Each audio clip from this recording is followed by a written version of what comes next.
evidence had disappeared, so I guess I won't teach about Peking Man, except the location was reopened in the 1970s. More bones have been found, and very similar bones to this have turned up elsewhere.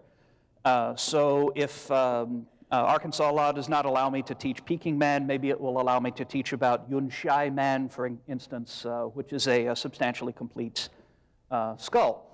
So thank you for giving such an excellent answer to my question. What I believe we're supposed to talk about now is age of the Earth, and it is obviously between 6,000 and 10,000 years. That's what's printed in standard commentary on the King James. 6,000 plus a little bit was the age arrived at by an Irish archbishop, Archbishop Usher of Armagh, doing the calculations back in the 1500s. And I really don't want even to attempt to defend the idea that the Earth could possibly be old. What I do have, again, is another question that's been troubling me a great deal, that comes from time that I've spent going out into the Mojave Desert of southern Nevada and southeastern California. Yes, the largest city in the Mojave Desert is Las Vegas, but there's nothing wrong with Las Vegas that couldn't be cured with a nice little fire and brimstone shower, if you ask me. Everything you've heard is true, but the surrounding regions are quite nice. And this right here is Owens Lake, California, just outside the small town of Independence, as seen from the, that's probably the Inyo Mountains in the foreground with the Sierra Nevada in the background. By the way, the Inyo Mountains have a very steep slope that's nearly vertical, that's affectionately known as the Inyo Face. Thanks. It was a sympathy laugh, but I appreciate it anyhow. Right. Owens Lake used to be a lake.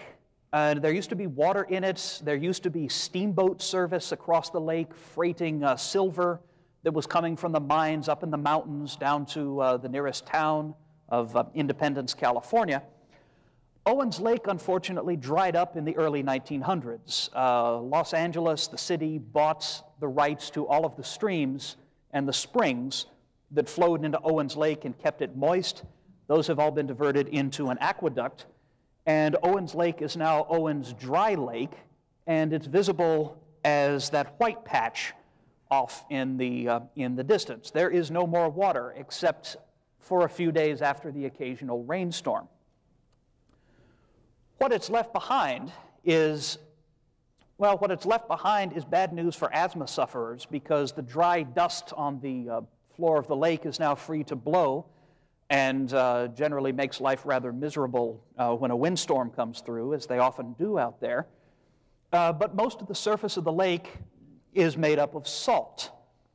When you get a lake that is cut off from flowing out to another source, be it another lake or the ocean, when that happens, there's nowhere for the water to go but through evaporation, leaving salt behind. So a lake that cannot flow out will become increasingly salty, as we've seen happen in the Dead Sea, for example, which has no outlet to the ocean. If you were to drive maybe 75, 100 miles, you would come to a location called Badwater, which happens to be 279 feet below sea level. So I can say that visiting there was definitely the low point of my career.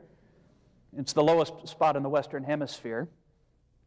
And it's what's left of another dried up desert lake. And we know this because, well, it was dry when Europeans came through. But if memory serves, there have been some Native American artifacts that have been found on the shores that include things like fish hooks and fish traps and things of that sort. So we know that there were people there at a time when Badwater was still an isolated lake. And it apparently has grown extremely salty, saltier and saltier. The water has left, and we end up with a flat valley that is completely crusted with salt. That looks like snow. It isn't. and if you dig down, you get tens of feet of solid salt. This is not a very, very pleasant place to visit on hot days because the temperature has a way of going over 130 Fahrenheit. You know how they say it's not the heat, it's the humidity? Folks, when it's 130 degrees, you don't care whether it's the humidity or not. And you'll find lots of other salt lakes out in the desert. They're known by the Spanish word playas. This is another one in Death Valley called the Racetrack. And they're formed by isolated lakes drying up. And sometimes we're there to see it, sometimes we're not. But there have been instances where lakes have dried up in historical times. So we can observe the process that gives rise to a thick bed of salt. Would I be allowed to teach this? Okay, all right, I'm good.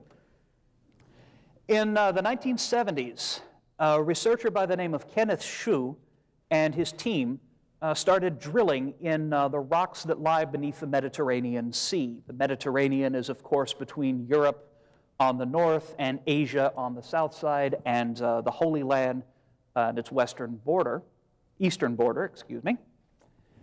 And drilling in these rocks showed the existence of massive layers of salt. You penetrate down into the rocks that make up the bottom, you go down a little ways, and you start hitting very thick layers of salt. And you find other minerals that, as far as I am aware, can only be produced by evaporation. Calcium sulfate is one, better known as gypsum, perhaps better known as plaster of Paris. A sulfur-containing mineral called anhydrite is also found in the Mediterranean Sea. There's a very good article on this in Scientific American for the year 1972. And minerals like this have only been observed, as far as I know, forming during the evaporation of water that is rich in minerals. Anhydrite, in particular, this calcium sulfate form, only forms in water that is evaporating, that's hotter than 95 degrees Fahrenheit. So the water has to be just a bit less than body temperature for this mineral to form at all. And it has been observed forming in desert lakes, in lakes called sabkhas, which are found in the Sahara and found in Saudi Arabia and found in other parts of the world as well. If the entire Mediterranean Sea were to dry up right now, the estimate that I've got is for every 1,000 feet of water depth should leave a layer of about 15 feet of salt if you're evaporating from salty water. If the entire sea were to dry up right now, it would leave a layer of salts a few hundred feet thick, and based on what we know on the physics of how evaporation works, it would take roughly 1,000 years to dry up completely. It would not dry up overnight. What Dr. Schuss found, who led the team that did the drilling, found that the salt and evaporite layers in the rocks below the Mediterranean Sea were many thousands of feet thick. His interpretation, and of course he is an evil secular humanist, so you should take this with a grain of salt. Oh, did I just say that? I'm sorry, that was unintentional. His interpretation was that the Mediterranean Sea has dried up repeatedly and been refilled.